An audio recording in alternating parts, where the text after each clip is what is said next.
Aí, pessoal, vai nascer, em alguns minutos, vai nascer o primeiro laudo em conjunto da apresentação das características de um exame muito próximo do normal. Então, nós iniciamos observação com pouca quantidade de arritmia, detectamos no meio do processo que o paciente tem o seu intervalo PR muito próximo do seu limite superior da normalidade. Em alguns momentos ele efetivamente é bloqueio AV de primeiro grau, né, considerado no termo eletrocardiográfico, e a gente caminha para a finalização do exame. A observação da finalização do exame guarda dois detalhes. O primeiro deles é que nós vamos ter que ver os exemplos do exame, os exemplos pré-selecionados. Então, durante a passagem da análise, nós selecionamos 9 traçados por ação automática, frequência máxima, que eu estou clicando aqui, e frequência mínima, e as 4 extrasístoles que nós selecionamos, e pegamos aleatoriamente, durante o exame, mais 3 períodos de análise fundamental do exame. Normalmente, os meus traçados vão com número ímpar, o número de traçados finalizando vão entre 11 batimentos, entre 11 sequenciais e um pouco mais ou um pouco menos, tá? Vejam só, que esses traçados eu posso editá-los agora individuais. Por exemplo, eu posso colocar 5h55, que o paciente estava dormindo. Então eu escrevo, seleciono, sem sintomas, e o diagnóstico do traçado eletrocardiográfico, bloqueio AV de primeiro grau. Vamos lá? Vamos pôr bloqueio AV de primeiro grau. Tá? De frequência máxima, por exemplo, o paciente podia estar caminhando aqui, né? Então a gente vai procurar no laudo final dele, no relatório de atividades e sintomas, o termo caminhando, né? E a frequência mínima provavelmente no período do sono, 01, 02 horas. Eu só estou finalizando isso, colocando as apresentações dele no traçado. Mas o objetivo formal disso aqui é que normalmente o paciente vem com um relatório de sintomas de atividade. Por exemplo, ele pode ter falado para você no seu relatório que às 22h13 ele sentiu falta de ar, né? 22h13, como eu posso chegar aqui na disposição? Eu posso procurar os traçados, 22 horas, e vejam que eu tenho a variação da frequência cardíaca nessa tela, 22h13, vou até ele, né? Ou eu uso o recurso automático, né?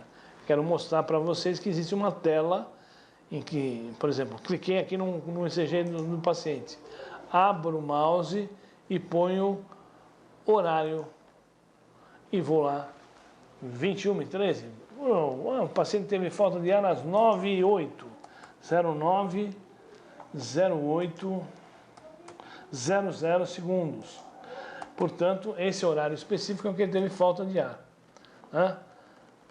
Chegamos ao horário, veja só, ele chamou diretamente o horário, e vale a pena salientar para vocês que nem sempre o horário é exatamente igual àquele que a gente quer, né? Qual que é o nosso procedimento? Eu seleciono o horário específico, 9 e 8, para já adicionar os exemplos. Então eu clico no QRS, direita do mouse, adiciono os exemplos, está lá o seu intervalo PR, o QRS, o período do traçado, já adicionei. Mas vale a pena olhar uns 2 minutos antes e uns 2 minutos depois do traçado, para ver se aquele exato momento do relógio pode, na realidade, conter uma certa diferença física ou de metodologia em relação ao relógio do sistema. Como que eu faço isso? Eu clico e chamo ECG comprimido. À direita do mouse, ECG comprimido, eu vou ver aquele período, está aqui, e ver o que acontece, observar, né? O que acontece mais ou menos 5 minutos antes, 5 minutos depois do traçado convencional. Se houver alguma alteração que justifique eu mudar esse traçado selecionado para, por exemplo, 1 minuto antes, vamos supor que aqui tivesse uma extrasístole, eu faço isso nessa hora, chamo horário específico, certo? Então, já selecionamos esse horário e editamos conforme o relatório, né? Então, 9:08 estava caminhando com falta de ar. Traçado ritmo sinusal, certo? Ritmo sinusal. Vocês notaram que, à medida que eu estou escrevendo isso, eu estou elaborando um editor de texto com todas as situações que eu uso no meu dia a dia. Por exemplo, dor no peito, dor no pescoço, estresse, falta de ar, formigamento, de tal modo que, na realidade, eu preciso escrever uma vez só. Todos os outros ficam guardados e armazenados para futuras identificações de exame. Tá? E vamos finalizar o laudo, então. Né? Eu vou na janela de edição do laudo e vou fazer a sequência que a gente apresentou lá na segunda e terceira aulas nossas, que é identificação do ritmo. Tá? Então, número 1, ritmo. Eu poderia aqui escrever para vocês o que eu quisesse com a letra, certo? Porém, também, normalmente, os laudos têm editor de texto configurado de uma maneira prévia. Vejam só, eu tenho aqui no banco de frases um ritmo sinusal. Tá? E na hora que eu clico esse ritmo sinusal, ele me vem com, basicamente, um laudo preparado por mim anteriormente. E isso nós vamos explicar para vocês no decorrer do curso. Ele identifica um ritmo sinusal, um intervalo PR, complexo QRS, atividade ectópica supraventricular, ventricular, segmento ST e se teve relação sintomas arritmia. Então eu vou pintar o quadro agora, né? Eu tenho um texto básico e vou finalizar meu laudo com ritmo sinusal. No intervalo PR, na realidade, eu vou colocar que ele tem um bloqueio AV de primeiro grau, certo? Se eu não tiver especificamente com o resultado do bloqueio ao intervalo AV de primeiro grau, eu posso usar um outro termo, por exemplo, intervalo PR superior ao limite da normalidade. Vejam só. Complexo QRS estreito, normal. Atividade ectópica supraventricular rara. Eu tenho 11 extrasístoles. Nós vamos ver nas aulas específicas sobre determinadas patologias como se comporta a definição de quantificação da arritmia. Então, atividade ectópica supraventricular isolada, porque eu só vi complexos isolados. Isolada. Rara. Não tinha extrasístole ventricular, então extrasístole ventricular a atividade ectópica ausente, não observada alteração significativa da repolarização ventricular.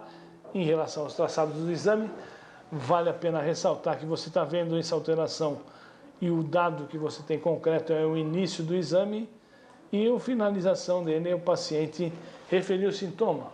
Referiu sintoma, mas não apresentou correlação, não houve correlação, sintomas, arritmia. Perfeito? Fundamentalmente era isso que a gente queria colocar para vocês. Está aqui basicamente o texto final do laudo e ele estaria pronto para ser emitido. Essa foi a ideia nossa de apresentar para vocês os conceitos básicos de uma maneira bem simples para vocês, uma análise convencional bem simples de um exame, e a ideia nossa, a proposta nossa é tornar isso cada vez mais complexo, né? E apresentando patologias específicas, por exemplo, análise de exames com extrasístoles supraventriculares, com astrocytos ventriculares, pacientes que apresentam bloqueio atrioventricular e as suas distribuições eletrocardiográficas, pacientes que têm marca-passo, pacientes que têm alteração do segmento ST, tudo isso de uma maneira progressiva. Esperamos que vocês tenham gostado dessa amostra, né? Esse pequeno bate-papo. A ideia é isso. Na informalidade, a gente acabar discutindo aspectos de interesse do ponto de vista do método eletrocardiografia dinâmica Holter 24 horas. Tá? Um abraço para vocês e a gente vai monitorizando as ideias suas. Se vocês quiserem alguma coisa mais específica, em breve também a gente vai poder até se correlacionar em relação ao exame como um todo. Tá? Um exame específico de vocês para nós, tá bom? Um abraço, até a próxima. Bye, bye.